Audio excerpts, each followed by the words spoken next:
is our third Seer in the Stars, and we're going to be looking at the month ahead. We're going to be looking at March today. So thanks for coming, everybody. And let's see. I want to share with you a little bit about who I am. And I am a psychic medium. My name is Karen Olson, and I have been practicing and developing my skills for, 3 decades, and professionally practicing more recently. And so my partner and I owned a beloved metaphysical store here in Olympia called Radiance for a while. Yes, a favorite, a beloved Olympia favorite. And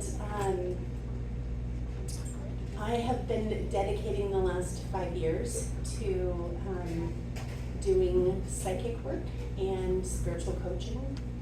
I also do something else kind of unusual and different, which is something I call somatomancy massage. Yes. And we have, and so I do that in Olympia as well, which is using my psychic skills while I give you a deep tissue massage, which is great. Yeah, very fun. And I also want to mention that we have some special people in our audience, and that we have Jen Zart here, who's going to speak a little later. And she has a fantastic astrology library, and she's also our featured speaker for April. Yeah. And then we also have Gray Crawford here, and he will be our featured speaker for March, which is so awesome, so exciting. So yay! Look at my notes here. So we're going to hear from June Trimbach. She is going to share her astrology insights for the transits of March. And I am going to do a psychic intuitive reading for the month of March. So before we get too much further in, I want to do a land acknowledgement, and I'm going to read a land acknowledgement that I really like so that I make sure that I do this well and with intention and with not missing any important parts.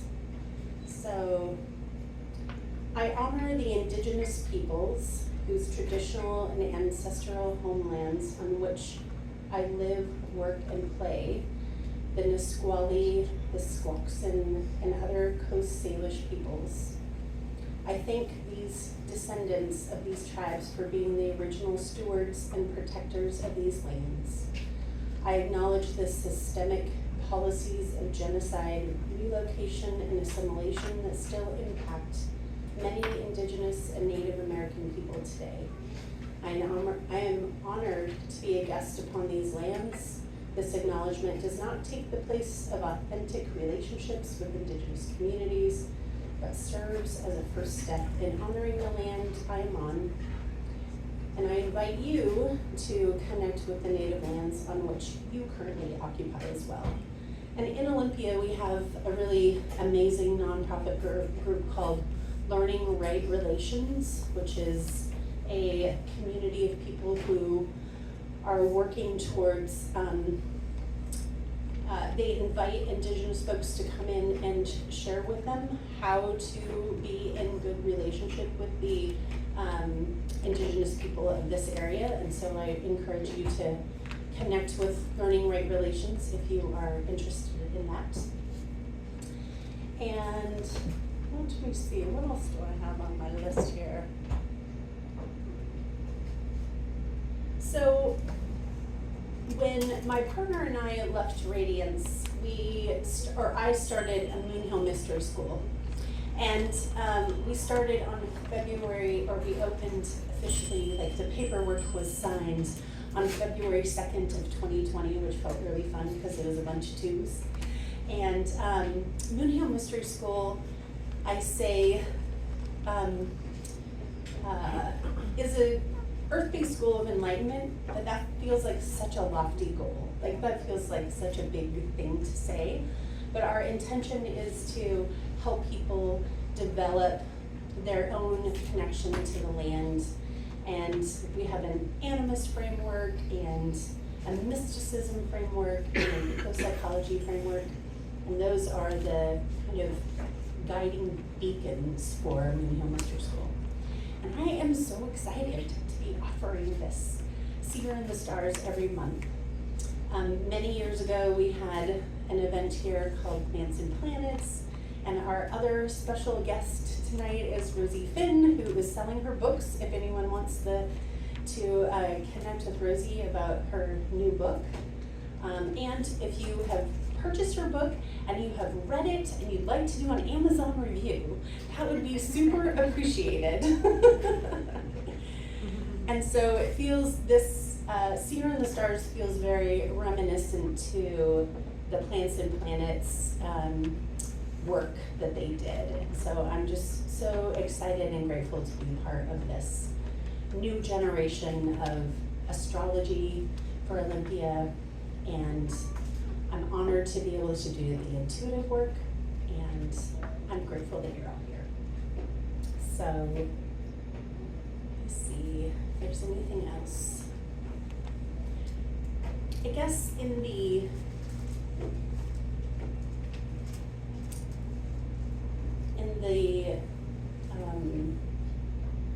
interest of connecting to earth-based practices, last time I talked about Imbolc, which is a holiday that falls on February 1st.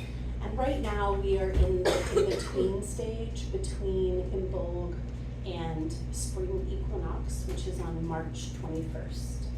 And so as someone who really values living in time with the season, I want to just say a few words of encouragement to think about. I think of Imbolc as this, like, the sparkle of life, like the spark of life gets kind of reignited.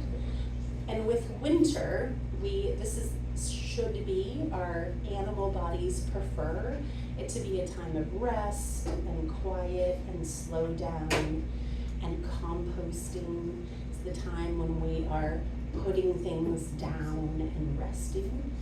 And so Imbolc is this moment of, like, the spark of life begins to return, but it hasn't actually sprung forward yet. It's like a sparkle. And so I encourage you to think about what things are sparkling within you. What things are you thinking, maybe I want to think about a plan. What things are starting to appear in your periphery? Maybe you're not actually looking at it yet, but you can feel something appear in your periphery. That's the energy of Imbolc.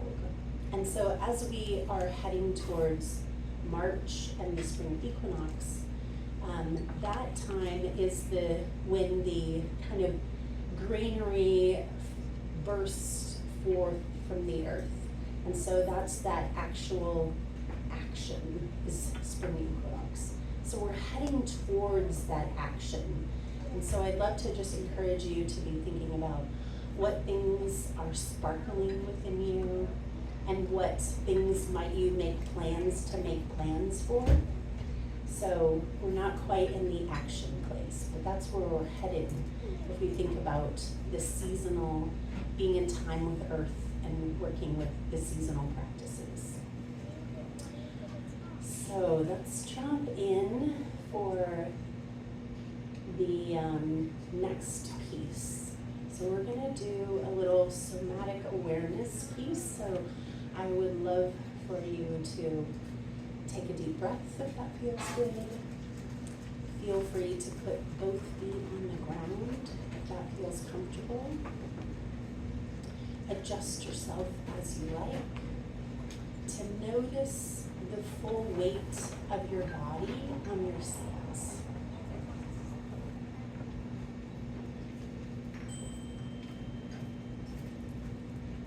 notice the pull of gravity from the earth on your body, and allow your body to rest in that pull from earth.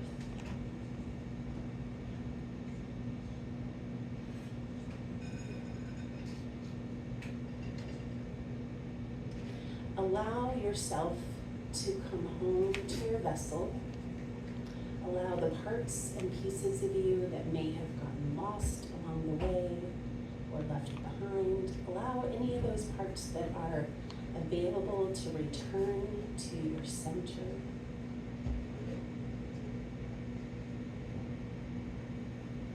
We are collecting ourselves in this moment. Allow yourself to collect the wholeness of who you are.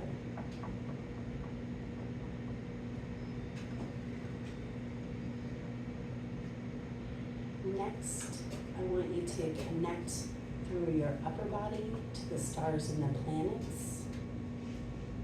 You might notice your shoulders lift and the top of your head reach towards the ceiling or the stars, and allow the stars and the planets to connect with your body.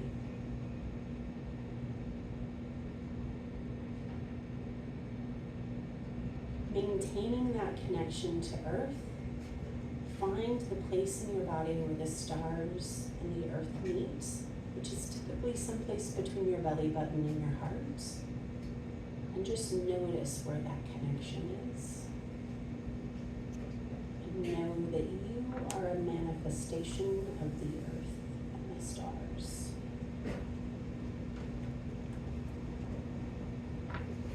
Excellent.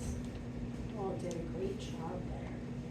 Fantastic. So in this grounded place, we will call on the guides and the guardians.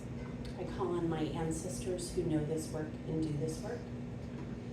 My request is for clear, concise, actionable information and a safe container in which to do the work. I call on the soul guides of this community, any benevolent beings that have insight, wisdom, transformation, facilitation to share, to attend. Excellent. Wonderful. All right, now that we are dropped into the psychic space, we're going to talk about March. I need a little stool to hold me up because I get a little wiggly at this point. Do you want to talk about how you get wiggly? Yes, thanks, Andrea. So, being a psychic medium, that means that I have access to people who passed. So it's a little bit like making a phone call though. So sometimes they're available and sometimes they're not. I receive information in three primary ways, which is I am clairaudient, and for me that feels like receiving a word or a phrase when a question's asked. And I'm clairsentient, which means that I kind of get like the download of all the information in one. It's almost like receiving a book of information. So it's often why I ask people to ask me questions, because if I told you the whole story, it would take hours. And then I'm also clairvoyant, which means that I get visual imagery of the information. So, let's see. The other thing I like to tell people is where this information comes from, which a lot of psychics don't talk about, but my intention is to tap into a particular resource, which is this community's soul teams. So in my spirit guides, soul teams, for me, when I'm meeting with a client individually, when I call in the team, there is like a community of people that appear behind the person that I'm working with. And so the soul team, in my eyes, is we come in with a soul team. We come in with a community of entities that are helping us and care for us. Some people might call them a guardian angel or might call them an ancestor. They actually come in lots of forms. I also like to remind people that it's not just people that are your soul guides. The moon can be your soul guide. Mars could be your soul guide. I don't know if you want Mars to be your soul guide. No, you probably do. Mount Homa could be your soul guide. And then also mountains, like the kind of collection of the entity of mountains. So that energy of big earth could be a soul guide. So not only could it be one thing, it could be a community of things that are caring for you. So this is who I access to receive this information. Let me see if there's anything else. I'll look at my notes too.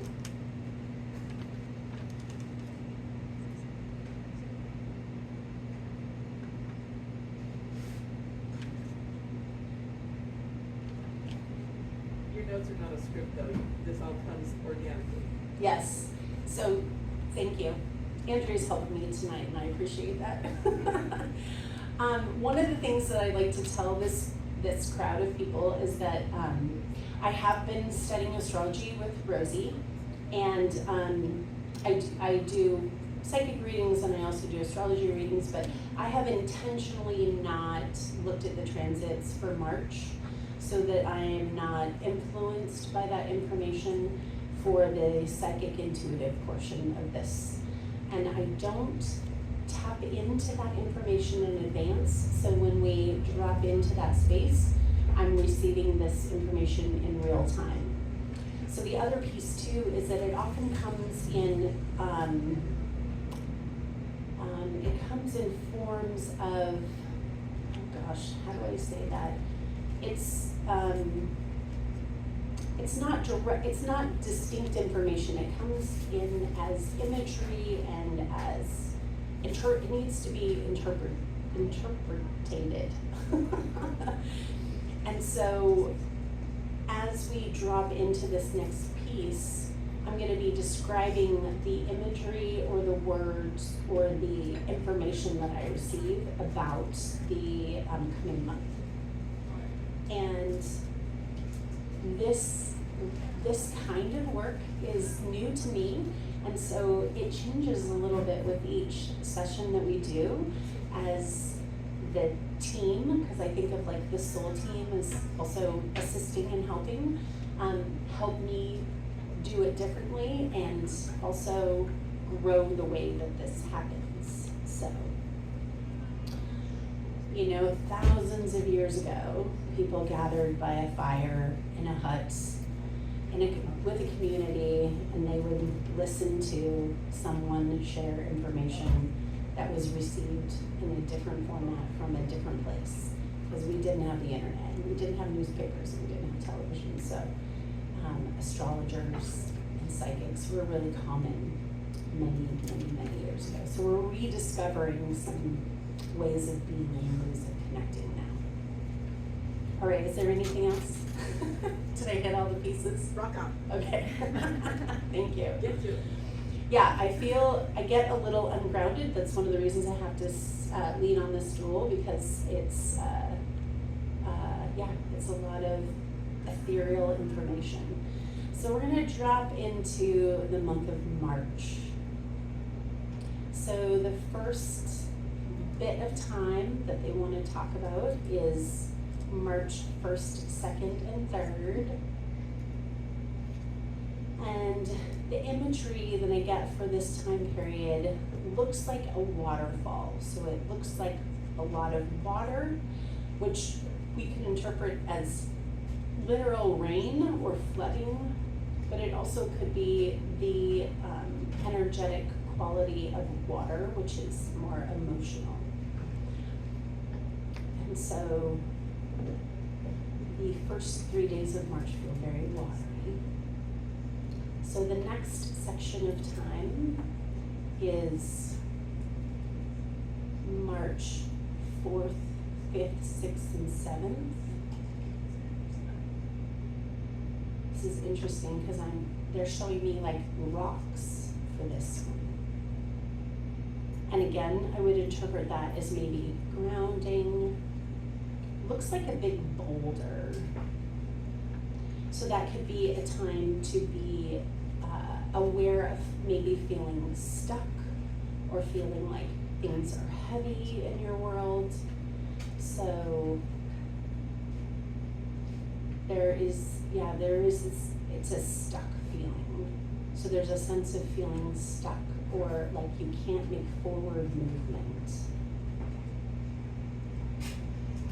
So with this kind of information, I would avoid making decisions during that time, or if you feel like the decision is difficult, then just give yourself a little more time to be out of this rock boulder place.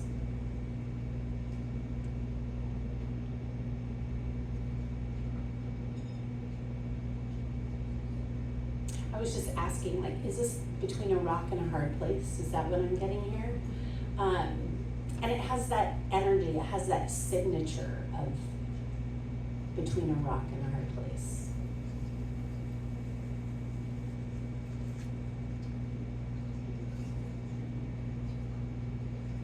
Did I say March 8th or did I just go to the 7th?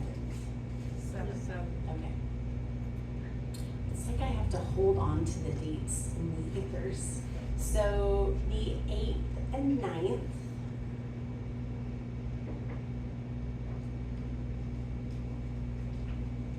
So the energy of the 9th feels really uplifting. So I'm getting this like, so interesting, this very elemental this time. I'm getting, first it was water, then it's rock. Now I'm getting this air feeling, but like a pushed from below air feeling. So like an uplift. So the energy of that day feels like maybe ease of movement, maybe there's an easier time making a decision or making a change. It feels like kind of like if you were looking at a geyser that didn't have water but just had an air push up. That's what the imagery looks like to me. Is this like forceful air upward for the 9th in particular.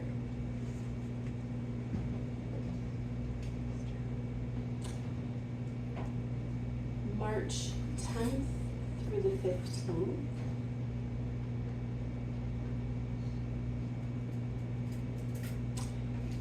So interesting. This imagery is like the image of a snake, but winding through. So there's this slithering back and forth. So my sense about that is maybe that week might feel like you have to move around obstacles, or you have to move back and forth between things. Yeah, there is this sense of like the direct path is not available. There is more of a need to weave in and out. It also has that snake energy too. So I would associate snake with magic. I would associate snake with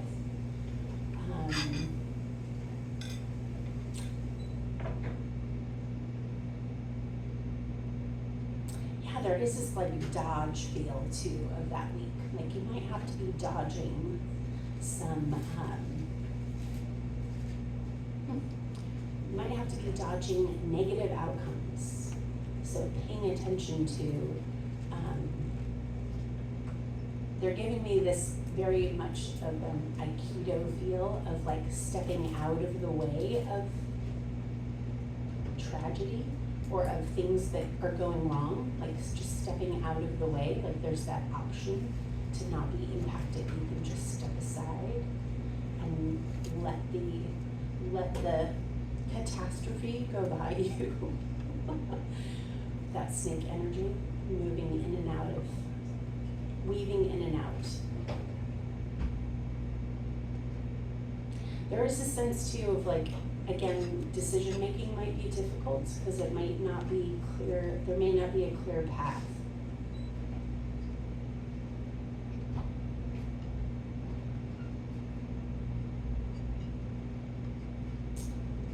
The 16th through the 18th. The imagery for this period of time feels like sunny, like I get the image of sunshine, clear skies.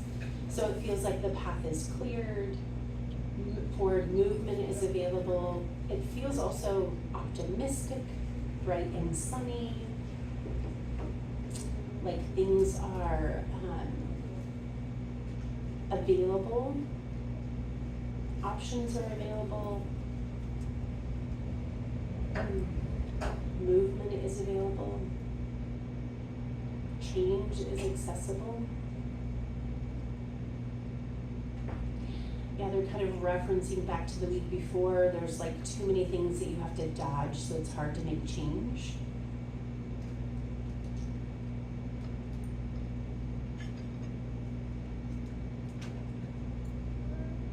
It feels like an optimistic time.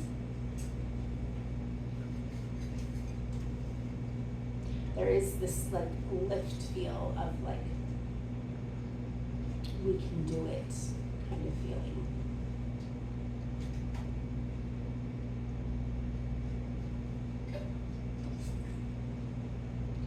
March 19th in particular, that has kind of a letdown feel to it of a day, so it feels more,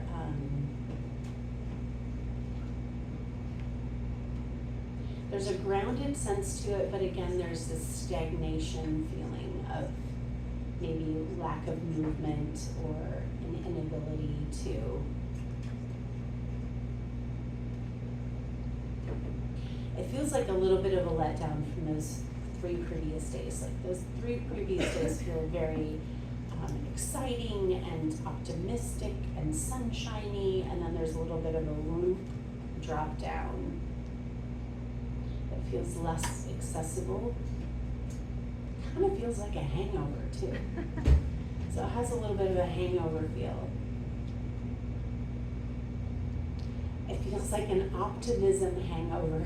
Like maybe you got a little too optimistic and then you're like, oh, okay. It does feel like there was some great forward movement though in those 3 days. Like there's some there's some really good forward movement, and then on the 19th, there's a little bit of a letdown. Yeah, it feels like a hangover.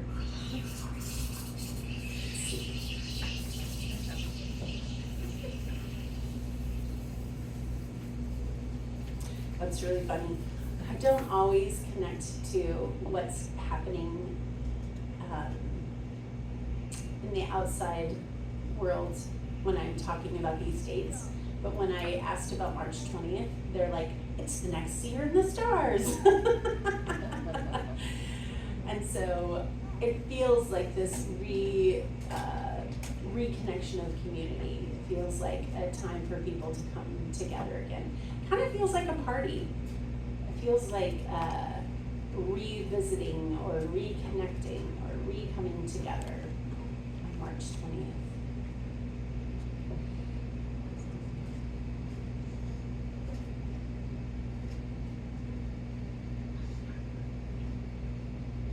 It's also the spring equinox. It definitely has that like bursting forward feeling. So March 21 through 25.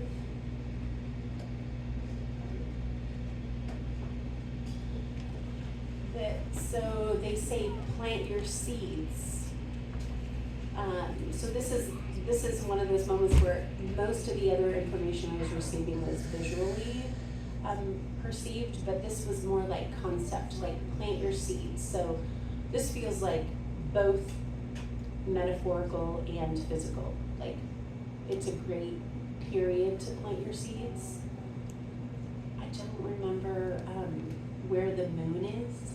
Do you know off the top of your head, June, where the moon is around the 21st of March?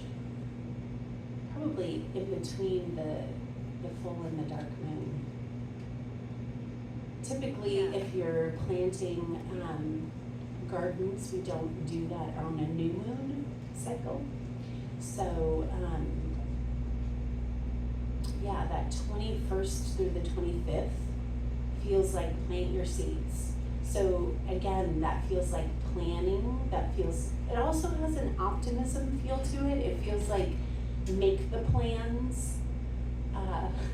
They say buy the plane ticket, make the plans, decide to do the thing, invest in doing the thing.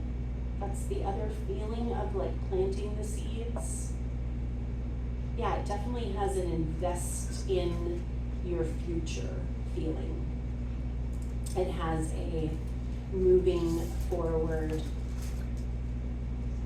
I mean, there is an optimism, but it's also based in like you have to do the work now so that you can have the fruits later feeling. That's March 21 through 25. So March 26, 27, 28. That feels like rest. That feels like slow down. 26, 27, 28. 27 in particular feels like there's this like nap all day feeling on that day. It feels like slow down, rest, recuperate, restore. Yeah, it looks a little bit like they're giving me this imagery of like kind of sick recovery, like lay on the couch, eat some soup, zone out, recover, restore, do the things that we would do if you were recovering from an illness. This is what it feels like. But it doesn't feel like there's an illness to be recovering from. I mean, maybe just recover from the times. The times are kind of crazy, so it has that kind of same feeling of like, what things would you do to restore? What things, eating good food. But it's very much like digestible food. Like this is a time when you eat your cooked vegetables and your broth and your sprouted grains and those kinds of things. Like it feels like easy on the digestion foods for this day in particular. Restore, rest.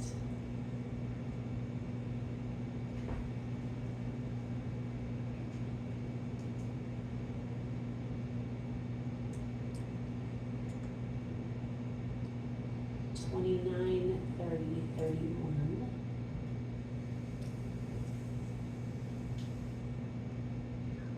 The 30th is the date that stands out for me.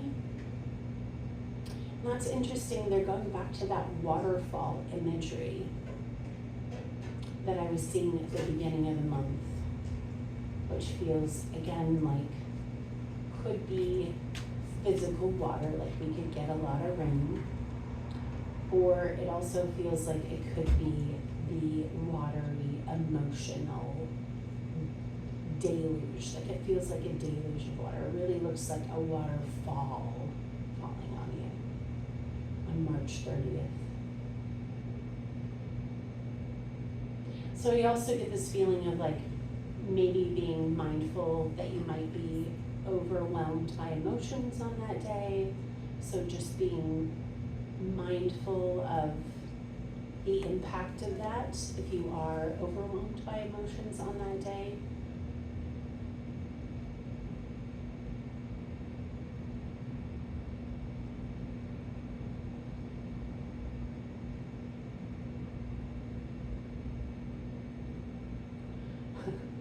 So I just heard through the the clairaudient way of the end of the month goes out with a bang.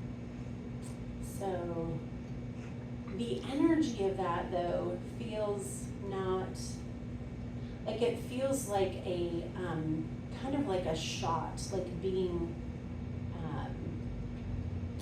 a human cannonball, like out with a bang that way, and that we get maybe catapulted into something different or more or intense, because as we know, the times are getting more and more intense.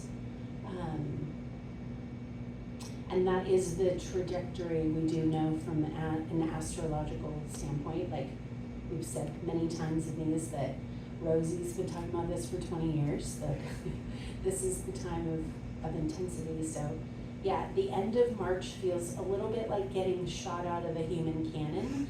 So it feels like intense, maybe pushed into something new, different, explosive. It feels like fast change. Oh my God, more fast change.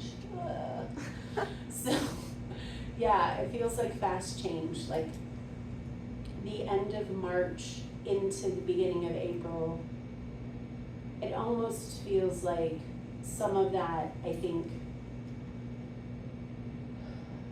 it feels a little bit like in April, we're gonna look back on March and feel like it was a long, long time ago, because so many things are different in that end of the month, beginning of the month period. So that feels a little intense. March goes out with a bang.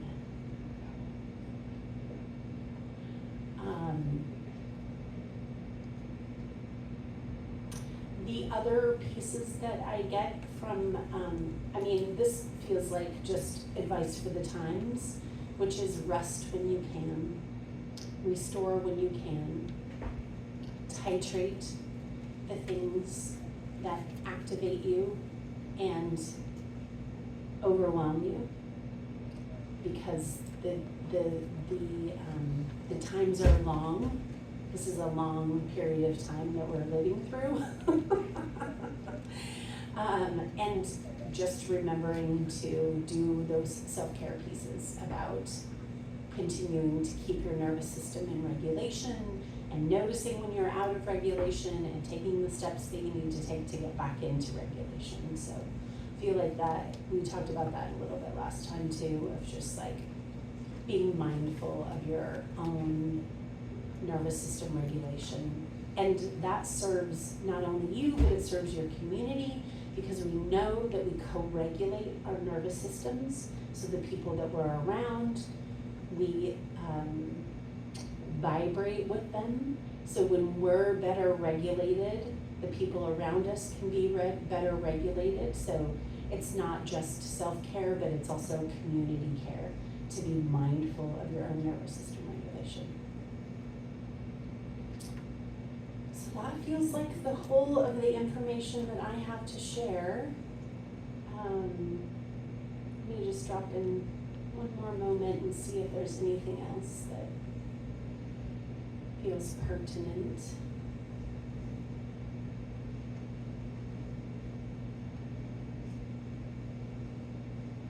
I'm just hearing that March going out with a bang again.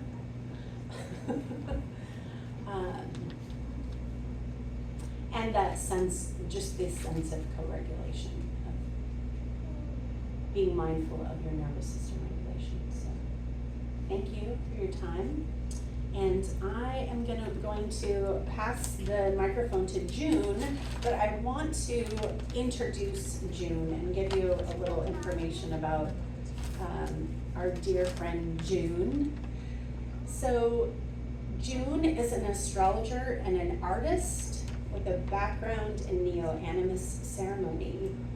She believes that ceremony and creative practice are pathways to self-knowledge and joy.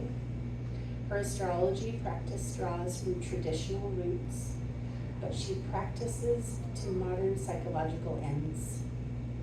With a decade of experience as an astrologer, she uses more pared down co-creative approach that is less predictive and more focused on meaning-making and remediation.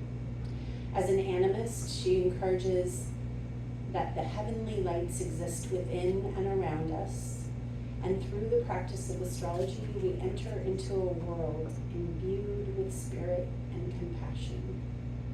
You guys can see why I invited her, right? She also has an interest in historical cunning practice, focused on her undergraduate degree in classical and early modern magic at the Evergreen State College. Her other interests include archaeoastronomy, traditional herb lore, Gaelic prayers, pilgrimage journeys, creative writing, and nature connection. Lately, she is a new mom, and she's working on her prerequisites for an MA in art therapy. So you can see how much I adore June, and I'm so happy that she's here, so come on up, June.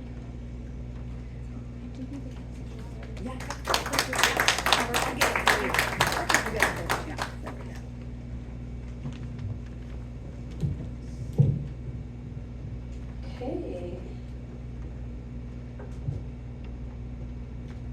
Thanks everyone for coming. This is exciting. It's been a while since I've given a talk. It's really nice to see everyone here. Just gonna take a drink of water before I get started. Oh,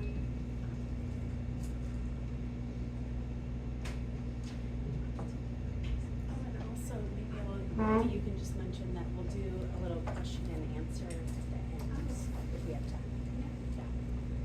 So we're gonna do a little question and answer at the end too, so stick around for that. Okay. I'm just thinking if there's anything I wanna say, because that was so nice. And I really appreciate the centering practice in the beginning there, with what Karen did, so